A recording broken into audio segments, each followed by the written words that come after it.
मध्यरात्री 1:45ची वेळ होती. मुंबई गोवा महामार्गावरच्या महाडजवळच्या सावित्री पुलाजवळ एक AC स्लीपर बस हिनं पेट घेतला आणि एकच थरकाप जो आहे तो हा व्हिडिओ पाहिल्यानंतर आपणा सर्वांच्या अंगावरती येतो, शहारे येतात. पण सुदैवानं या बसमध्ये कोणतीही जीवितहानी झाली नाही किंवा कुणालाही दुखापत झाली नाही. अर्थात हा ज्या वेळेला व्हिडिओ तुमच्या आमच्यापैकी अनेकांनी पाहिला असेल तेव्हा त्यांना समृद्धी महामार्गावरती अगदी काही महिन्यांपूर्वी जो बसचा अपघात झाला त्याची आठवण निश्चित झालेली असेल. पण यावेळेला हिरो ठरले ते दोन भावंड, आर्यन आणि आकांक्षा भाटकर. ही दोघंही रत्नागिरीतले आहेत, मुंबईला विद्यार्थी असतात आणि त्यांनी जो काही तिथं प्रसंगावधान दाखवलं त्यामुळं यातून मोठा अनर्थ जो आहे तो टळलेला आहे. ही दोघंही माझ्यासोबत आहेत, मुंबईला शिकतात ही दोघंही. त्यांच्याकडून मी समजून घेणार आहे हा घटनाक्रम काय कसा घडला आणि ज्यामुळं एक मनामध्ये भीती दाटते तो नेमका प्रसंग कसा होता. आर्यन, नेमकं काय घडलं त्यावेळेला, म्हणजे तू स्वतः त्या बसमधून प्रवास करत होतास?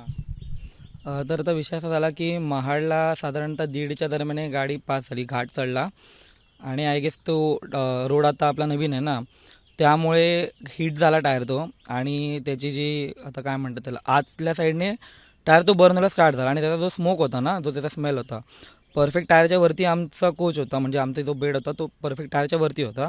सो मला तो स्मेल लगेच जाणवला, कारण काय आज मी पण ड्रायव्हिंग करतो, आता मला माहिती आहे. तर तो स्मेल आल्यानंतर मी अलर्ट होतो आणि मी जागात होतो, मला कसं ट्रॅव्हलिंगला झोप लागत नाही. सो मग मी उठणार तेवढ्यात टायर पूर्ण बस झाला आणि बस जागेवर स्टॉप झाली. तर याचा विषय कसा झाला की ड्रायव्हरनी कोणाला इन्फॉर्म केलं नाही. मी जर का उतरलो नसतो तर कदाचित कळलं पण नसतं की बाहेर काय चालू आहे, कारण एवढी आग लागलेली आतून तर कळत नव्हती. मी उतरलो आणि चेक केलं तर टायरला आग पेटली होती थोडी, म्हणजे एक बारीक प्रमाणात. तर मग मी ड्रायव्हरना म्हटले, त्यांना तर फायर एक्सटिंग्विशरची पण आयडिया नव्हती.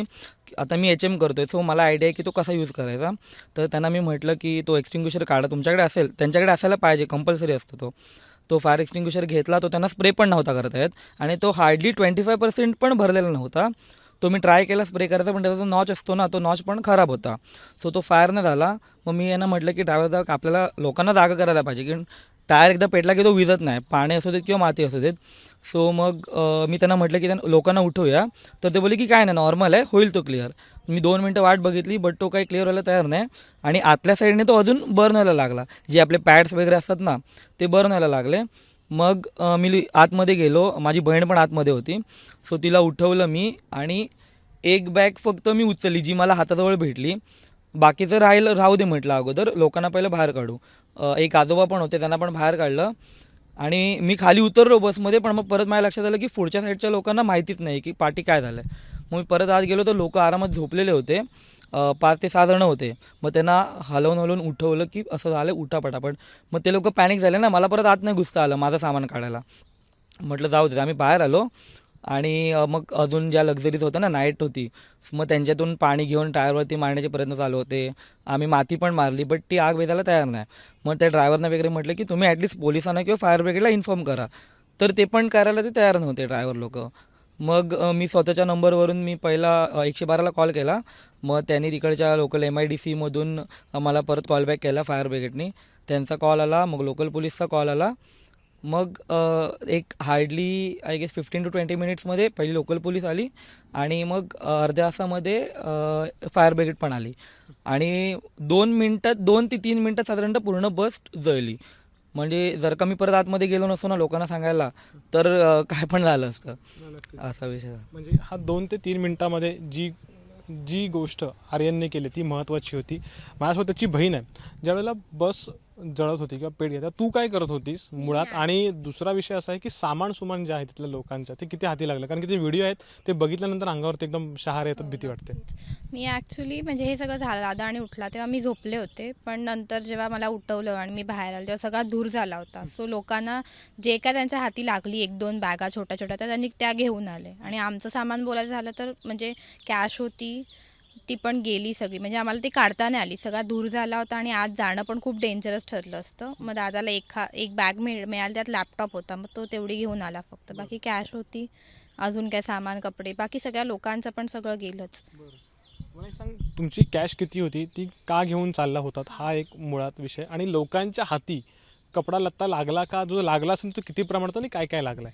त्यांच्या बॅगा म्हणजे डिकीत आणि होत्या त्या सगळ्या गेल्याच, पण त्यांच्या धुरामुळे जेवढ्या हाती लागल्या तेवढ्याच ते घेऊन आले. आणि आमचं म्हणजे आमची दादाची फी होती कॉलेजची अराउंड 85,000 आणि बाकी सगळे घर खर्चाला लागणारी. आम्ही तिकडे मुंबईला रेंटवर राहतो, सो ते रेंटवर लागणारे पैसे आणि सगळे अराउंड 1,00,000 तरी कॅश होतीच आमच्याकडे, ती गेली सगळी. आणि लोकांचं पण बघा, त्यांना पण काय एवढं कॅच नाही करता आलं, बाहेर आणता नाही आलं. जेवढं मेन सामान होतं तेवढं मिळालं तेवढं ते घेऊन आले फक्त. मी आर्यनला परत विचारणार आहे, तुम्ही मूळचे रत्नागिरीतले आहात, म्हणजे मेऱ्या म्हणून तुमचं गाव आहे. मुंबईला तुम्ही दोघंही कोणतं शिक्षण घेताय आणि कुठल्या कॉलेजला आहात?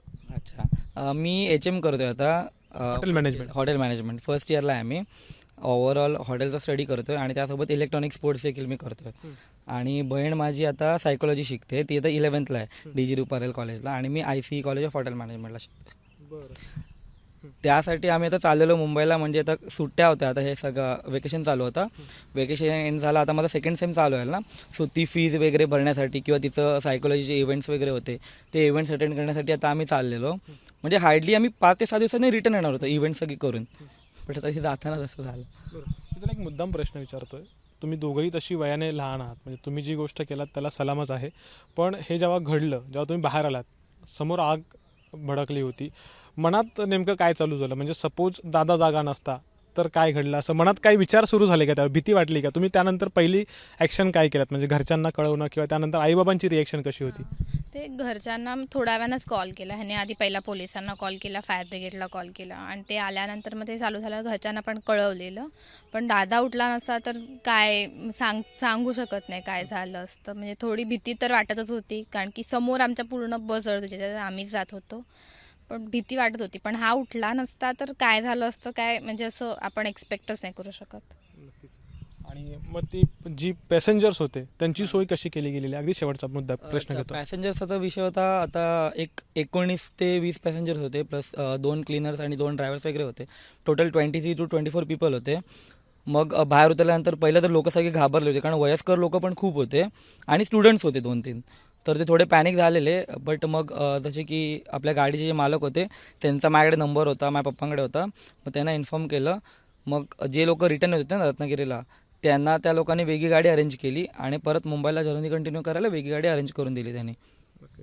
हो, अर्थात हा सर्व घटनाक्रम जो आहे तो थरारक असा आहे, मनात निश्चितच भीती वाटते. म्हणजे जर आपण कल्पना केली की ज्या गाडीतून आपण प्रवास करतोय ती गाडी अशा पद्धतीनं जळतीये, आणि जर का ही गोष्ट किंवा हे जे मुवमेंट्स आहेत किंवा प्रसंगावधान जे म्हणतो आपण, ह्या दोन्ही विद्यार्थ्यांनी दाखवलं नसतं त्या 2 ते 3 मिनिटांमध्ये, तर नेमकं काय घडू शकलं असतं याचा तुम्ही आम्ही विचारच न केलेला बरा.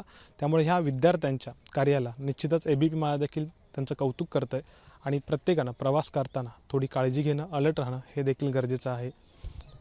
कॅमेरामॅन महबूब शेखसह अमोल मोरे, ABP माझा, रत्नागिरी.